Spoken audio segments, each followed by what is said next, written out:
छंद रचना के सहायक बिंदु या महत्वपूर्ण बिंदु, इस पर हम लोग चर्चा कर रहे थे। और उस चर्चा के क्रम में हम लोगों ने देखा था कि सबसे पहले कौन सी बातों का ध्यान रखना है, तो उसमें मात्रा, फिर इसके बाद वर्ण, फिर इसके बाद गण, फिर इसके बाद संयुक्ताक्षर। यहाँ तक चर्चा हुई थी। यहाँ तक चर्चा हुई थी। तो छंद रचना के सहायक बिंदुओं में ये इस पर चर्चा हो गई थी। सबसे पहले मात्रा, ये चल नहीं रहा क्या? सबसे पहले मात्रा, इसके बाद जो है फिर दूसरा बिंदु था वर्ण, तीसरा बिंदु था गण, और चौथा था संयुक्ताक्षर।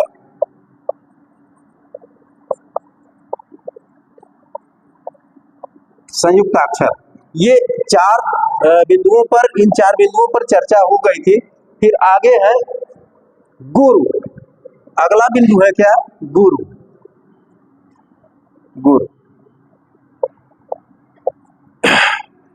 छंद रचना में गुरु वर्ण कौन होता है और लघु वर्ण कौन होता है, इसका भी ज्ञान होना आवश्यक है। तो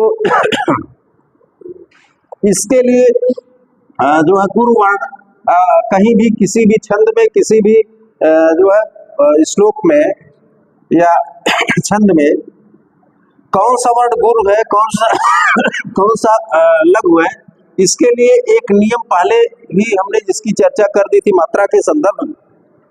उसमें था कि जो है एक मात्रो भवेद ह्रस्व, एक मात्रो भवेद ह्रस्व, ये था जो है, देखिए एक मात्रो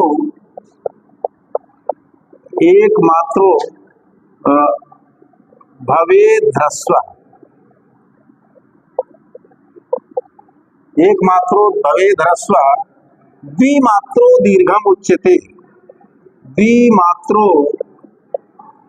दीर्घम उच्यते।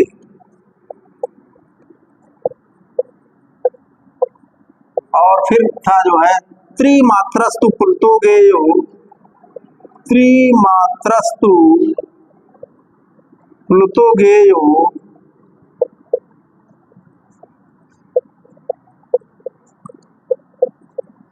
व्यंजनांच अर्धमात्रिकम।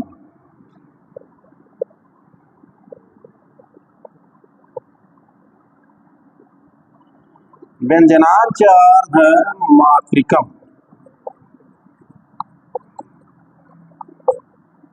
ये जो है इसकी चर्चा प्रसंगतः इसके पहले भी हो चुकी है। गुरु और लघु का नियम क्या है? तो कह रहे कि जिस पर एक मात्रा लगी हुई हो उसको ह्रस्व कहते हैं, यानी कि उसको लघु कहते हैं। गुरु लघु एक साथ हम देख लेते हैं। फिर कह रहे कि द्विमात्रो दीर्घम उच्यते, दीर्घ यानी गुरु, उसको जो है जिसपे दो मात्रा होती है उसको दीर्घ कहते हैं। त्रिमात्रस्तु प्लुतो गेयो, जिसपे तीन मात्रा यानी एक, दो से अधिक, एक और दो मात्राओं से अधिक उच्चारण काल जिसका होता है उसको प्लुत जानना चाहिए। और व्यंजनांच अर्धमात्रिकम का अर्थ हो गया कि व्यंजन वर्ण जो है आधा मात्रा वाला गिना गया है, या व्यंजन वर्ण को आधा मात्रा वाला कहते हैं। ये इसकी चर्चा हम लोग पहले भी प्रसंगता मात्रा के संदर्भ में कर। अब गुरु और इसको हम मिटा दे रहे हैं। गुरु और लघु ये है क्या? गुरु और लघु, ये जो है पांचवा हो गया गुरु और छठा हो गया लघु। छंद में कभी कभी आपने देखा होगा कि छंद की पुस्तकों में ऊपर जो है कुछ चिन्ह बने होते हैं। गण जहाँ लगाया जाता है, गण जो है उसमें चिन्ह बने होते हैं, और वो चिन्ह इसलिए होते हैं कि अमुक वर्ण जो है गुरु है कि लघु है, इसकी जानकारी के लिए। तो गुरु के लिए इस तरह से चिन्ह बने होते हैं और लघु के लिए इस तरह से खड़ी रेखा, और ये जो है अवग्रह की तरह या यस, अंग्रेजी में यस अक्षर की तरह ये होते हैं। तो इस हाँ तो ये जो है गुरु का चिन्ह इस तरह से और लघु का चिन्ह इस तरह से, यानी गुरु का चिन्ह जो है ये अंग्रेजी अक्षर के यस की तरह या अवग्रह की तरह, और लघु का चिन्ह जो है एक खड़ी रेखा की तरह। तो गुरु लघु का ध्यान भी छंद रचना में आवश्यक होता है कि कहाँ कौन सा वर्ण गुरु होगा, कौन सा वर्ण लघु होगा, किस गण में कौन वर्ण गुरु होगा, कौन लघु होगा, इसका ज्ञान होना आवश्यक है। और इसके बाद फिर अगला बिंदु जो है छंद रचना में वो है विसर्ग। विसर्ग छंद रचना में विसर्ग का ध्यान रखना बहुत आवश्यक है। छंद के ज्ञान के लिए विसर्ग का ध्यान होना आवश्यक है। विसर्ग का चिन्ह कैसे होता है? विसर्ग का चिन्ह इस तरह से, किसी वर्ण के बाद जो है विसर्ग का चिन्ह इस तरह से, या व्यंजन वर्ण के बाद इस तरह का चिन्ह लगता है। ठीक है, तो ये इसको विसर्ग कहते हैं। इसका ध्यान आवश्यक इसलिए है क्योंकि छंद में या गणों की गणना में, जहाँ पर हम छंद में गण निर्धारित करते हैं और उन गणों में कौन गुरु है, कौन लघु है, कौन यानी कि कौन जो है दीर्घ है, कौन ह्रस्व है, इसका जब निर्धारण करते हैं तो उसके निर्धारण में इस जो है इस विसर्ग का महत्वपूर्ण स्थान होता है। जैसे जैसे है जो है, मान लीजिए अगर कहीं आता है कि पावक, मान लीजिए आता है कहीं किसी छंद में अंत में आता है पावक है। अब हम जो है, क्योंकि हम जानते हैं कि एक मात्रो भवेद ह्रस्व द्विमात्रो दीर्घम उच्यते त्रिमात्रस्तु पुल्तो गयो व्यंजनांचार्धमात्रिकम, ये हमको पता है।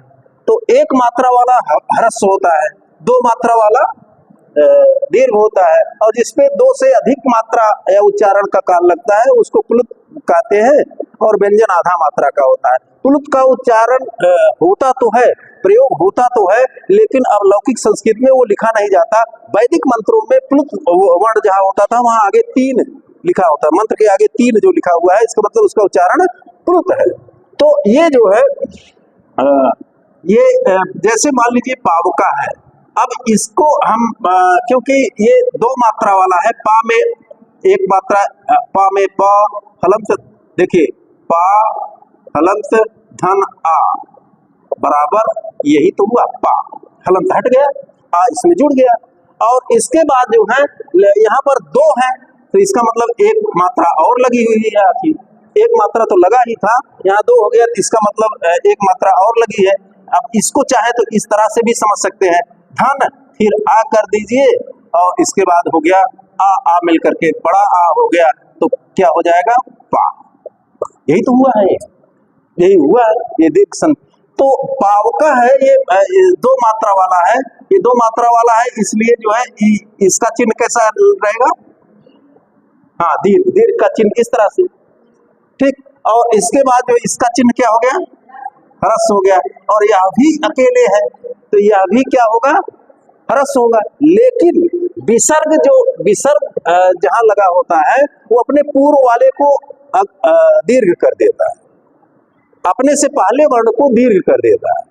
ये इसीलिए इस छंद रचना में विसर्ग का ध्यान देना आवश्यक है, यानी कि जो अपने जिसके साथ ये विसर्ग लगा होता है वो अपने पूर्व वाले को, पहले वाले वर्ण को, बाद वाले को नहीं, ये ध्यान देना है। पहले वाले वर्ण को क्या कर देता है? ये दीर्घ कर देता है। तो ये था तो क्या? ह्रस्व, लेकिन विसर्ग होने के कारण यह क्या हो गया? दीर्घ हो गया। यानी कि ये जो है ये क्या बना? ये बन गया, कौन गण बना? हाँ, रगण, ये रगण बन गया, रा ज भा, यानी रगण बन गया कि नहीं बन गया? रा दीर्घ है, जा ह्रस्व है, भा दीर्घ, तो ये रगण बन गया। और नहीं तो ऐसे बन कह रहा था, भगड़ बन रहा था। अगर विसर्ग ना होता तो भगड़ बन जाता कि नहीं बन जाता? भानस, भा न स, ये बन जाता। तो इसलिए जो है विसर्ग, छंद रचना में विसर्ग, ये जो विसर्ग है इसका ध्यान देना बहुत आवश्यक है, बहुत जरूरी है। नहीं तो हम जो है फिर छंद को ठीक ढंग से समझ नहीं पाएंगे या गण को ठीक ढंग से समझ नहीं सकते। अब इसके बाद विसर्ग के बाद जो है अगला जो छंद रचना में या छंद को समझने में महत्वपूर्ण बिंदु है वो क्या है? अनुस्वार। अगला बिंदु क्या है? अनुस्वार। अनुस्वार, अनुस्वार जो है, अनुस्वार ये जो है अनुस्वार इसके वर्ण के अंत में ही लगते हैं। अब देखिए जैसे है मान लीजिए ये क्या, सु भ, और इसके बाद इस तरह से भी लिखते हैं, ये सु भ और इस तरह से भी लिखते हैं, शुभम। हो गया? हुआ कि नहीं हुआ? ये जो है ये अनुस्वार है। अनुस्वार जो है, अनुस्वार ये जो है ये क्योंकि ये पढ़ा कहाँ जा रहा है? सु भ और इसके बाद माँ। ये कब लिखा जाता है? ये कब लिखा जाता है इसका भी ध्यान आवश्यक है। अगर आगे और वाक्य है तब यह अनुस्वार ऊपर लिखा जाएगा, अगर आगे यहीं पर वाक्य समाप्त हो रहा है तब यह नीचे लिखा जाएगा। यानी कि कहीं भी किसी भी छंद में अनुस्वार जो है वो ऊपर तब जाएगा जब आगे अभी वाक्य बाकी है, और जब ये जो है वाक्य जहाँ समाप्त होता है वहां पर ये जो है फिर आगे चला जाता है, ऊपर नहीं जाता। ठीक है? और एक बात और भी है अनुस्वार के प्रयोग के संदर्भ में कि अगर आगे वाक्य है भी और अगर स्वर है, अगर आगे वाक्य है भी अगर स्वर है तब यह नीचे आ जाएगा, तब यह नीचे आ जाएगा। और अगर स्वर नहीं है, वाक्य है, व्यंजन है, आगे व्यंजन का प्रयोग हो रहा है तो ये ऊपर चला जाएगा। अगर वाक्य समाप्त हो रहा है तो यह फिर नीचे चला जाएगा। ये अनुस्वार के प्रयोग का नियम है, तो इसको जानना आवश्यक है। लेकिन ये जो है ये जहां अनुस्वार रहता है, जिस पर लगा रहता है, वह अनुस्वार भी जैसे विसर्ग अपने पूर्व वाले को दीर्घ करता है, ये दीर्घ है तब तो दीर्घ है ही, लेकिन अगर ह्रस्व है तो वह भी अपने पूर्व वाले को दीर्घ कर देता है। अनुस्वार भी अपने पूर्व वाले वर्ण को दीर्घ कर देता है। जैसे सु, सु ये क्या है? ह्रस्व की दीर्घ, ह्रस्व है, ऊ है, छोटा ऊ है, या ये हो गया ह्रस्व। और ये क्या है? ह्रस्व है, लेकिन अनुस्वार लगा। हाँ देखिए, शुभम, शुभम, शुभम, ये नासिका से उच्चारित होता है अनुस्वार। तो शुभम, देखिए भा पे मुंह बंद हो जाता है, शुभम। बाकी माँ का उच्चारण जो नाक से, शुभम, भा हुआ तो बंद हो गया, शुभम। तो ये जो है देखिए इसमें अब ये जो भा के बाद ये जो अनुस्वार का उच्चारण हो रहा है, इसका मतलब है अनुस्वार यहाँ आएगा, पीछे है, और यह अपने पूर्व को क्या कर देगा? दीर्घ कर देगा। तो ये भा ह्रस्व था लेकिन क्या हो गया? दीर्घ हो गया। या इसी तरह से इसको भी यहाँ भी लगा सकते हैं, ये ह्रस्व था और ये आगे अनुस्वार है, इसलिए अनुस्वार होने के कारण भा ह्रस्व है लेकिन यह दीर्घ हो गया और अनुस्वार इसमें आ गया। तो वही चीज यहाँ भी दोनों ढंग से लिखा जा सकता है और दोनों ढंग से इसको दर्शाया जा सकता है। तो जो है छंद रचना में या छंद के गणों की संख्या और उसमें जो ह्रस्व दीर्घ के निर्धारण में अनुस्वार का भी जो है ज्ञान होना आवश्यक है।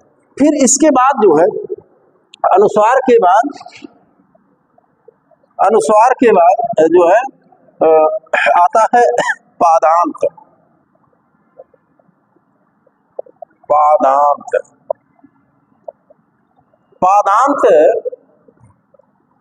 पादांत कहते हैं, अगर इसका विच्छेद ही कर दे तो इसका अर्थ जो है स्पष्ट हो जाता है पादांत का। पद यानी चरण, छंद में जो है 4 चरण होते हैं। एक कोई छंद, एक कोई श्लोक है, मंत्र है, उसमें सामान्यतया 4 चरण होते हैं। 4 चरण का अर्थ 4 भाग उसके होते हैं। और जो है चार भाग होते हैं, चार चरणों से मिलकर के एक श्लोक या एक छंद, एक मंत्र बनता है। सामान्यतया यही जो है। लेकिन जो है पद का अंत जहां हो रहा हो, मान लीजिए कहीं पर पद का अंत हो, पद का अंत यानी चरण की समाप्ति हो, चरण की समाप्ति हो। कोई एक श्लोक लीजिए जिसमें चरण की समाप्ति हो और गण निर्धारण आपको करना हो, गण निर्धारण करना हो। जैसे मान लीजिए वनांत है, जैसे हम अंत में आ गया वनांतम, वनांतम अंत में मान लीजिए कहीं कोई पद्य रच रहा है और चरण का अंत, एक चरण, दो चरण, तीन चरण, चार चरण, श्लोक पूरा, अंत में मान लीजिए वनांतम है।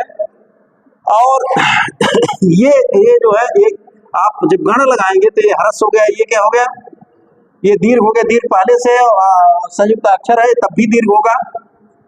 ये ह्रस्व होता तो दीर्घ हो जाता, दीर्घ है तो दीर्घ है ही, ये भी दीर्घ हो गया।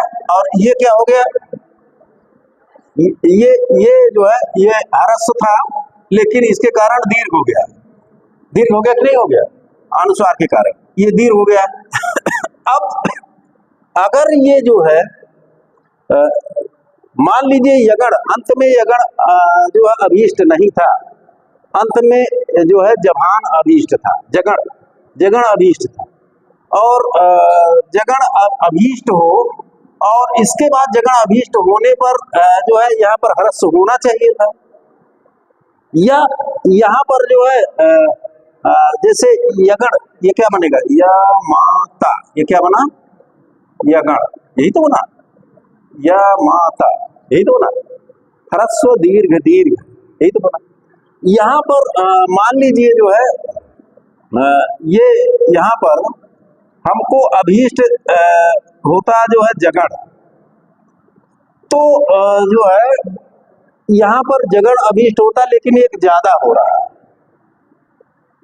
जगण नहीं हो रहा है बल्कि एक ज्यादा हो जा रहा है। या यह अभीष्ट होता और जो है जगण अभीष्ट होता और वहां जगण ही हो रहा है, जगण ही हो रहा पद के अंत में, वनांत केवल होता, वनांतम न होता, वनांत होता। मान लीजिए यह जो है यहाँ मान लीजिए यहाँ पर जो है ये जो है जगण, अब ये क्या बन गया, जगण ना रह करके जगण हो गया। क्या हुआ, जगण, जबान जगण, ये हो गया जगण। ये जगण जो हो गया वनांत, अब यहाँ हमको अभीष्ट था, मान लीजिए छंद में, छंद का नियम हो कि अंत में जो है ये यगण होना चाहिए।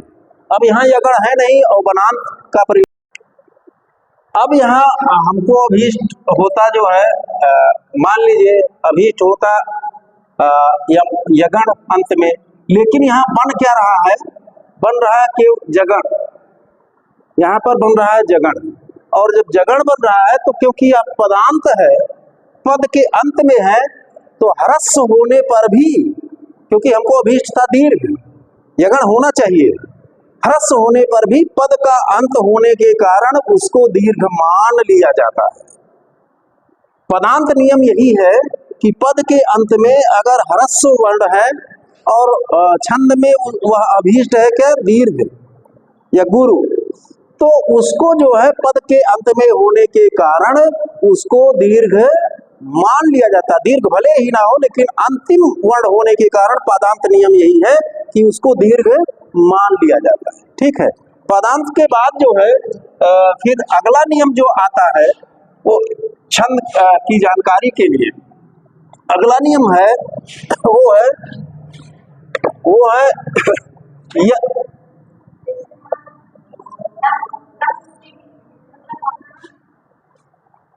हाँ, तब नहीं, जब अगर हमको अभीष्ट दीर्घ है अंत में और दीर्घ है तब तो पदांत नियम लागू करने की जरूरत ही नहीं है। और अगर ह्रस्व है तब दीर्घ करना है तब तो पदांत नियम से जो है हमारा काम चल जा रहा है। तो पदांत नियम यही है कि जहां दीर्घ आवश्यक हो, दीर्घ वर्ण आवश्यक हो, लेकिन पद का अंत होने के कारण वह ह्रस्व ही हो पा रहा है। शब्द जो बन रहा है, अगर दीर्घ कर देंगे तो शब्द का अर्थ बदल जाएगा, शब्द बदल जाएंगे। तो जो है पदांत होने के कारण उस ह्रस्व को क्या मान लिया जाएगा, दीर्घ मान लिया जाएगा। पदांत नियम ये, ठीक है, पदांत नियम केवल ये। और अंत में है अंतिम जो छंद रचना में जो महत्वपूर्ण बिंदु है वो है क्या है, यति। यति का अर्थ होता है, यति का अर्थ होता है क्या, विराम। यति का अर्थ है विराम। विराम जो है आप जानते हैं कि विराम जो है अर्ध विराम होता है और पूर्ण विराम होता है। अर्ध विराम का चिन्ह जो है इस तरह से लगाते हैं, पूर्ण विराम का चिन्ह इस तरह से लगाते हैं। विराम, छंद में विराम की आवश्यकता इसलिए पड़ती है क्योंकि जो है कभी कभी उसके चरण जो है बहुत लंबे हो जाते हैं, 20-20 अक्षर के हो गए तो 20-20 अक्षर के एक सांस में बोलना जो है या उच्चारण करना थोड़ा कठिन हो जाता है। तो बीच में जिह्वा को जो विराम देने की आवश्यकता होती है। तो जहाँ विराम देने की आवश्यकता होती है बीच में, वो अर्ध विराम हो गया, और जहाँ अंत में जो है पदांत होता है, समाप्त होता है, वो पूर्ण विराम हो गया। तो विराम की आवश्यकता होती है। तो विराम नियम जो है ये छंद रचना में विराम का नियम भी है कि छंद में अगर छंद के चरण बहुत लंबे हो गए तो बीच में विराम का नियम भी है, यति का नियम भी है कि वह हल्का सा जिह्वा रुकेगी। जैसे जैसे अभिज्ञान शाकुंतलम में 12-7-19 शार्दूल विक्रीडित छंद जो चतुर्थ अंक है, तो उसमें शकुंतला की विदाई के प्रसंग में जो श्लोक आता है, जो है श्लोक चतुष्टय में भी है, यास्यत्यद्य शकुंतलेत हृदयम संस्पृष्ट मुत्कंठया, एक साथ है। लेकिन 7 और 12-7 पे जो है विराम है, यास्यत्यद्य शकुंतलेत हृदयम 12, फिर 7 संस्पृष्ट मुत्कंठया, 7-12। देखिए, यास्यत्यद्य शकुंतलेत हृदयम, हल्का सा विराम हुआ, संस्पृष्ट मुत्कंठया। तो यास्यत्यद्य शकुंतलेत हृदयम संस्पृष्ट मुत्कंठया, पूर्ण विराम, अर्थ है पूर्ण। कंठ स्तंभित वाष्पवृत्त कलुषस, 12, चिंता जडम दर्शनम, 7, और वैक्लव्यम मम तावदीदिशम इदम, 12, स्नेहादरण्यवसा, 7। तो 12-7 बीच में, क्योंकि जो चरण बहुत लंबा है तो 12-7। जिस छंद में 12 अक्षर पर यति नियम हो और 7 अक्षर पर फिर यति नियम हो और एक चरण में जो है 12-7-19 वर्ण हो, तो इस तरह से उस छंद का नामकरण या उसका निर्धारण हो जाता है। तो ये जो है क्योंकि प्रत्येक चरण में जो है वर्णों की संख्या अधिक होने के कारण यति नियम का भी ध्यान दिया जाता है छंद रचना। तो ये इतने चीजें हुई जो है छंद रचना के महत्वपूर्ण बिंदु, वह भी वर्णिक छंदों के। और मात्रिक छंद में भी, क्योंकि वर्णिक छंद में भी गण होते हैं, 8 गण होते हैं, और मात्रिक छंद देखिए अभी चल ही नहीं रहा, क्या बताया। मात्रिक छंद में जो है मात्राओं की गणना की जाती है। मात्रिक छंद में छंद की गणना मात्राओं के आधार पर की जाती है। चलेगा? तो छंद की गणना जो है वो मात्रा के आधार पर की जाती है। अब देखिए ये जो है मात्रा, हाँ ये अच्छा चल रहा है। ये जो है मात्रिक छंद, इसमें जो है मात्रा के आधार पर छंद की गणना होती है। मात्रा के आधार पर ये जो है छंद की गणना ये होती है। अब मात्रा के आधार पर होती है मात्रिक छंद में, जिसको जाति छंद भी कहते हैं। मात्रिक छंद को ही कौन छंद कहते हैं? ये जाति छंद, जाति छंद भी कहते हैं। अब मात्रिक छंद में 5 गण होते हैं। वर्णिक छंद में कितने गण थे? 8 गण थे। यगण, मगण, तगण, रगण, जगण, भगण, नगण सगण ये थे 8। और यहाँ पर जो है 5 गण होते हैं, यहाँ पर 5 गण होते हैं, लेकिन वो उस उन गणों की शर्त ये है कि प्रत्येक गण में 4 मात्राएं होंगी या 4 मात्रा होगी, क्योंकि मात्रिक छंद है, यहाँ पर मात्रा के आधार पर छंद की गणना होगी। तो यहाँ पर कितने गण होते हैं, मात्रिक छंद में कितने गण हैं, ये हैं जो है 5 गण होते हैं। मात्रिक छंद में ये 5 गण होते हैं, और इसमें प्रत्येक गण में 4 मात्रा होती है। तो 5 गण है और प्रत्येक गण में क्या होता है, 4 मात्रा। प्रत्येक गण में कितनी मात्राएं हैं, 4 मात्रा होती है। तो और इसमें जो है, इसका मतलब है कि इसमें कहीं जो है 3 भी हो सकता है, एक में कहीं 4 भी हो सकता है, कहीं पर 2 हो सकता है, इस तरह से। जैसे अब देखिए इसका गण कैसे होगा, इसमें मात्रा की गणना होगी। कहीं पर दोनों क्या हो गए, दीर्घ हो गए, 2 2 4 मात्रा हो गई कि नहीं होगी, 4 मात्रा। जैसे कहीं पर ये हो गया माया, ये इसमें मात्रा की गणना हुई तो माँ दीर्घ है और या दीर्घ है और 4 मात्रा हो गया, 2 2 4 मात्रा हो गया। ठीक, इसकी शर्त केवल है 4 मात्रा होना। एक गण हो गया इस तरह से। और कहीं पर ये हो गया, कहीं पर ऐसा भी हो गया कि जो है इस तरह का हो गया, जैसे 3 जैसे जो है ये हो गया इस तरह से।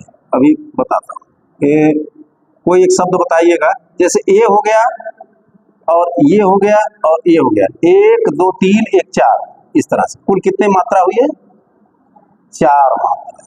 ये 4 मात्रा हो गया। और इस तरह का शब्द कैसे बनेगा, जैसे मान लीजिए एक उदाहरण, कोई कहे जवान,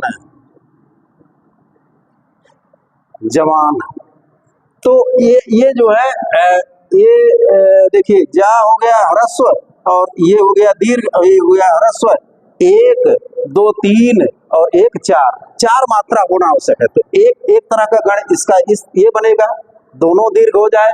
एक तरह का गण इसका ये बनेगा कि आदि और अंत ह्रस्व होंगे और बीच में दीर्घ हो गया। और इसके बाद तीसरा गण इसका कैसे बन सकता है, तीसरा गण इसका बन सकता है कि 1 2 3 4, इस तरह से भी बन सकता है। ये कुल कितनी मात्राएं हो गई, 4 मात्रा। 4 मात्रा हो गई। अब इस तरह का शब्द कोई खोजिए, इस तरह से उदाहरण के लिए शब्द खोजिए, जैसे स ल ज म, हो गया ना, 1 1 1 1 4। शर्त यह है कि 4 मात्रा ही होनी चाहिए, प्रत्येक गण में 4 मात्रा होनी चाहिए। तो लेकिन गण का रूप बदल जा रहा है ना, कहीं दोनों दीर्घ है, कहीं बीच में दीर्घ है, कहीं तीनों ह्रस्व है। और इसके बाद चौथा गण क्या होगा, चौथा गण का स्वरूप क्या हो सकता है, चौथा गण का स्वरूप ये हो सकता है, हो जाएगा कि नहीं हो जाएगा, हो जाएगा कि नहीं हो जाएगा। जैसे मान लीजिए कोई कह दे रावण,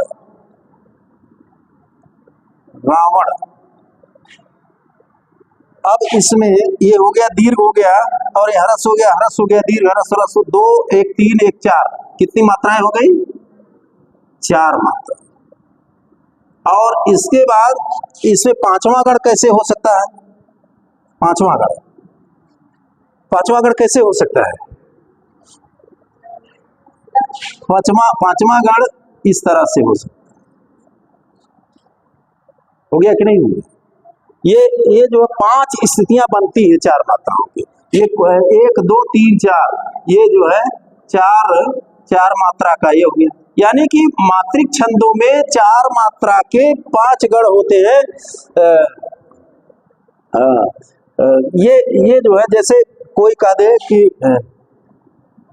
जैसे एक है सबका, मान लीजिए एक उदाहरण सबका, तो ह्रस्व ह्रस्व दीर्घ, ह्रस्व ह्रस्व दीर्घ, ये और ये हो गया कि नहीं? तो ये जो है तीन वर्ण हुए। अब देखिए यहाँ वर्ण की गणना नहीं है, एक में 2 वर्ण हुआ, एक में 3 वर्ण हुआ, एक में 4 वर्ण हुआ, एक में 3 वर्ण हुआ, एक में 3 वर्ण हुआ। वर्ण की गणना नहीं हो रही, यहाँ किसकी गणना हो रही है? मात्रा की गणना हो रही है। मात्रिक छंदों में मात्रा की मात्र गणना हो रही है। और इस तरह से जो है 4 मात्राओं के मात्रिक छंद में 5 गण होते हैं। मात्रिक छंद में 4 मात्राओं के 5 गण हो जाते हैं। तो वर्णिक छंद और मात्रिक छंद, इसको जानने के लिए इन बिंदुओं को जानना आवश्यक था, जिसकी चर्चा हुई। अब आगे से जो है हम कल बताएंगे।